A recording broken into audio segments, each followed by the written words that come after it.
Hello everyone, welcome to my channel. Part one में हमने कुर्ती की कटिंग देखी थी। आज हम इसकी स्टिचिंग देखेंगे, साथ ही में फ्रंट नेक गले की डिज़ाइन की कटिंग और स्टिचिंग देखेंगे। इसके लिए मैंने कैनवस पेपर लिया है जो कि चौड़ाई में 8 इंच है और लंबाई में 7 इंच है।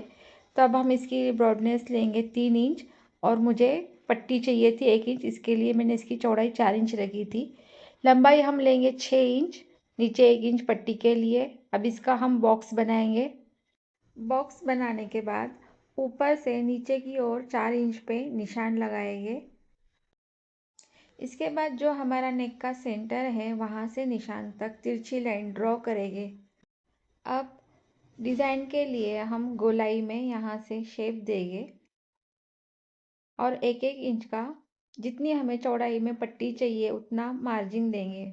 मैंने 1 इंच का दिया है, आप चाहे तो 1.25 इंच की भी पट्टी रख सकते हो। पट्टी को शेप देने के बाद इसकी कटिंग करेंगे।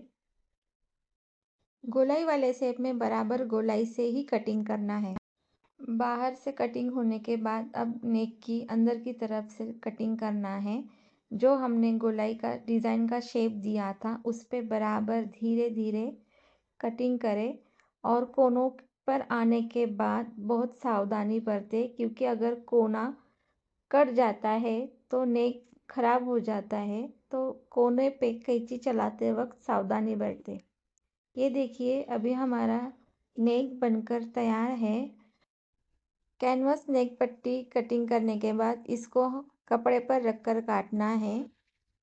तो कपड़ा बिछाकर इसको इस तरह से कपड़े पर रखेंगे और साइड से आधा इंच का एक्स्ट्रा सिलाई का मार्जिन फोल्ड के लिए रखकर इसकी कटिंग करेंगे। बैक नेक की कटिंग मैंने कर दी है, जिसकी डेपनेस मैंने 5 इंच रखी है और इसकी पट्टी भी कटिंग कर दी है, जो कि चौड़ाई इसकी 2 इंच है। आधा इंच इसका फोल्डिंग में जाएगा और आधा इंच सिलाई मार्जिन। तो आइए अब देखते हैं इसकी स्टिचिंग। सबसे पहला हम फ्रंट नेक की स्टिचिंग करेंगे। इसके लिए कैनवस पट्टी को हमें क्लॉथ पे अटैच करना है। कैनवस पट्टी को क्लॉथ कपड़े पे रखने के बाद इसकी ब्रॉडनेस चेक करेंगे, जो कि 6 इंच हमें चाहिए था। 6 इंच आने के बाद हम कैनवस पट्टी को क्लॉथ पे अटैच करेंगे। उसके लिए उसके ऊपर हम कच्ची सिलाई लगाएंगे। जब सिलाई एक तरफ से सिलकर पट्टी के दूसरी तरफ पहुंचे तो एक बार फिर से गले की ब्रॉडनेस को चेक करें, जो कि 6 इंच आ रही है या नहीं। 6 इंच जहाँ पर आ रहा है वहाँ पे पट्टी को हाथों से रखकर या हाथों से उसको पकड़कर आगे की सिलाई कंप्लीट करें।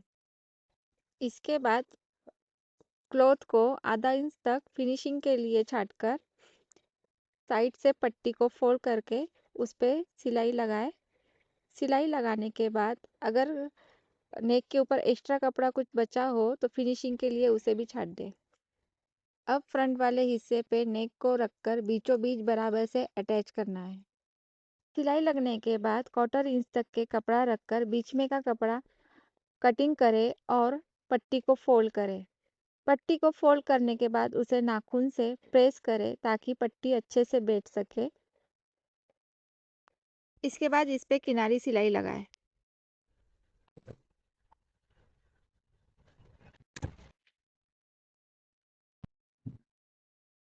फ्रंट नेक डिज़ाइन बनकर रेडी है।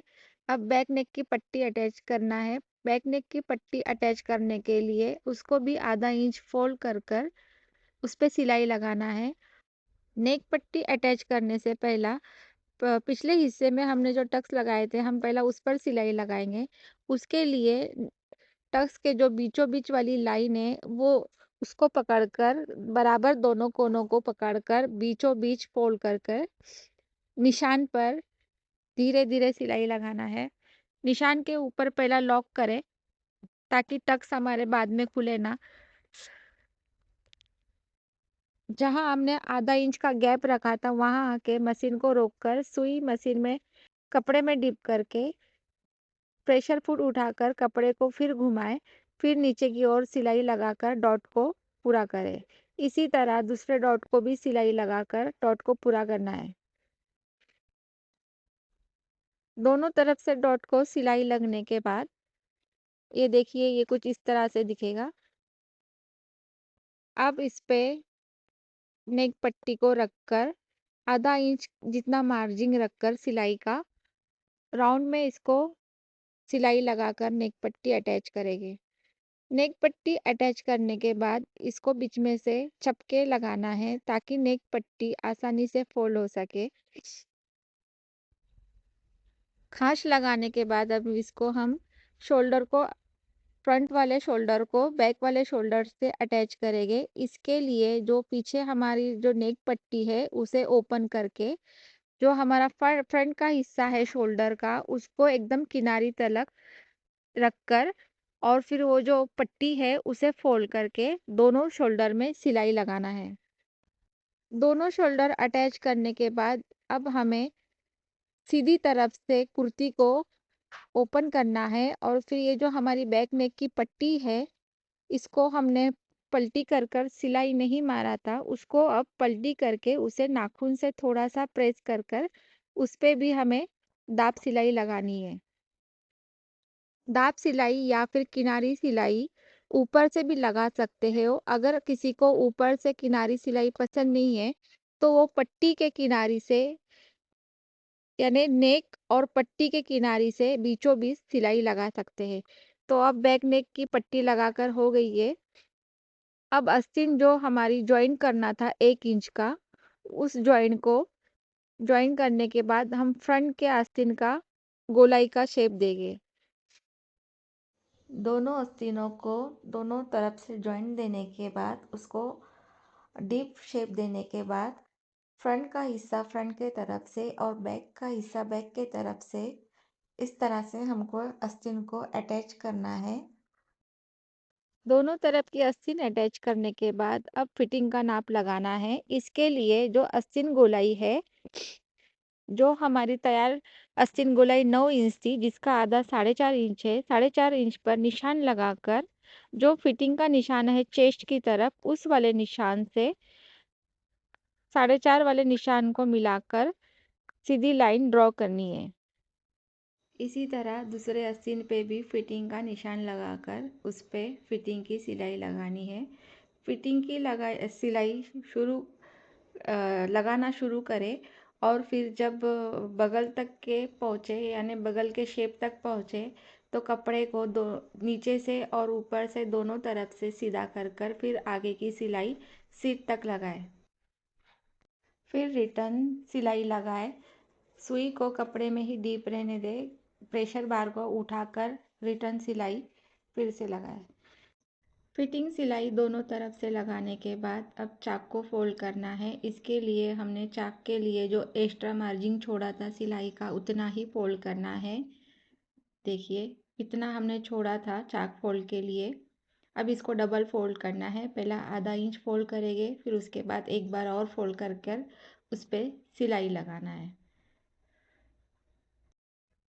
ध्यान रहे चाक में झोल आना नहीं चाहिए, इसके लिए उसकी कटिंग पहले ही स्ट्रेट में करें। जब सिलाई चाक के सेंटर तक पहुँचे तो वहाँ पे सिलाई को रोककर सुई को कपड़े में ही डीप करना है और फिर प्रेशर फुट को उठाकर घोड़े को उठाकर दूसरे चाक को भी उतने ही मार्जिन में फोल्ड करना है जितना हमने पहले वाले चाक को फोल्ड किया था। फोल्ड करने के बाद फिर इस पे 4 से 5 टाके की सिलाई लगाना है।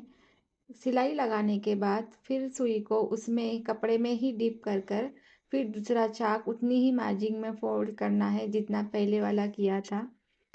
फिर उसी तरह से सिलाई कंप्लीट कर कर नीचे तक लगानी है।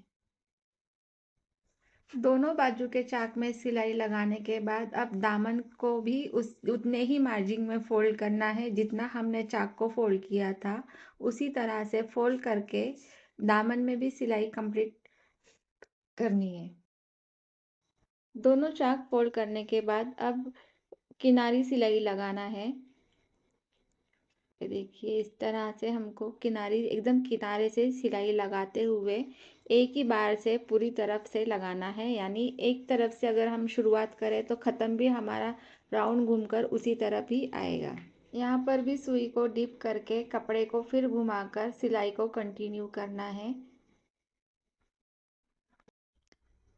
सिलाई जब चाक के सेंटर में पहुंचे तो उसी तरह सुई को डिप करके कपड़ा घुमाकर किनारी सिलाई पूरे राउंड में कंप्लीट करनी है। अब जो फ्रंट और बैक गले की तुरपाई बाकी थी उसे कंप्लीट करेंगे। फिर हमारी कुर्ती सिलकर तैयार है। वीडियो उम्मीद है अच्छी लगी होगी। चैनल को लाइक और सब्सक्राइब ज़रूर करें। मिलते हैं नेक्स्ट वीडियो में। धन्यवाद।